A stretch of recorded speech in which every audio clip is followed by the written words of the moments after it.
অপরিকল্পিত পানি নিষ্কাশন ব্যবস্থার কারণে একটু বৃষ্টিতেই জলাবদ্ধ হয়ে পড়ে বরিশাল নগরী। এতে চরম দুর্ভোগ পোহাতে হয় মানুষকে। বরিশাল থেকে স্টাফ রিপোর্টার গিয়াসউদ্দিন সুমনের পাঠানো তথ্য ছবিতে ডেস্ক রিপোর্ট। ২০০২ সালে সিটি কর্পোরেশনে উন্নীত হয় বরিশাল সদর পৌরসভা।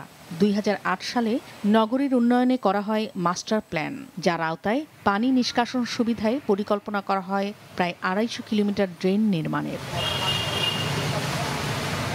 কিন্তু গেল ১৬ বছরে ড্রেন নির্মাণ হয়েছে প্রায় ১৫০ কিলোমিটার, যেগুলোর অর্ধেকই অপ্রশস্ত। এতে সামান্য বৃষ্টি কিংবা জোয়ারের পানিতে নগরীর বিভিন্ন এলাকায় সৃষ্টি হচ্ছে জলাবদ্ধতা। এতে চলাচলে চরম দুর্ভোগে পড়েন এলাকাবাসী। সামান্য বৃষ্টি হলেই এই পানিগুলো জমে যায়, একদম রাস্তায় বাইরে আসে। রাস্তা থেকে ফুটপাত আপনার ১ হাত উপরে, তো সেখানে ১-১.৫ হাত প্লাস পানি উঠে যায়। আমাদের বাসা বাড়িতে ভিতরে পানি ঢুকে গেছে, খুব কষ্টের ভিতরে আমরা আছি।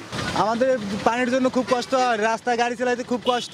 এরকম ১ ঘন্টা আধা ঘন্টা বৃষ্টি হলে সবসময়ের জন্য রাস্তা তলায় যায়।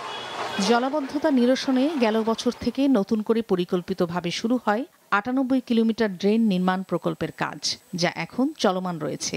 এছাড়া অনুমোদনের অপেক্ষায় রয়েছে ছোট বড় মিলিয়ে ৩০টি খাল খননের, বলেন সংশ্লিষ্ট কর্মকর্তারা। খালের সাথে আমার কানেক্টিং যে আমরা ড্রেনেজ ব্যবস্থাগুলো আছে সেটাকে আমার পরিপূর্ণ ডিজাইন করতে হবে। যে আমি বৃষ্টিপাত হলো, এই বৃষ্টিপাতের পানিটা আমি মানে কতক্ষণের মধ্যে নদীতে নিয়ে যাব, এইসব বিষয় মাথায় রেখে আমাদেরকে ড্রেনেজ প্ল্যান তৈরি করতে হবে। আবার দেখা যাচ্ছে যে যদি আমাদের উচ্চ জোয়ার হয় এবং বৃষ্টিপাত হয়, সেই সময় আমরা কি ব্যবস্থা নিব, এই ব্যবস্থাটাকে মাথায় রাখতে হবে আমাদেরকে।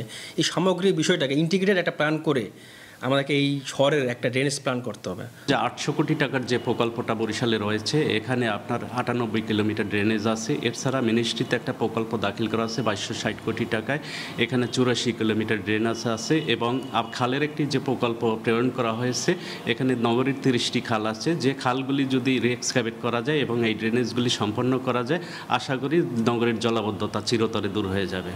নতুন করে ড্রেন নির্মাণ ও খাল খননের পাশাপাশি পুরনো ড্রেনগুলো প্রশস্ত ও নির্মাণাধীন কাজগুলো শেষ করার প্রত্যাশা নগরবাসীর। মাছরাঙা নিউজ ডেস্ক।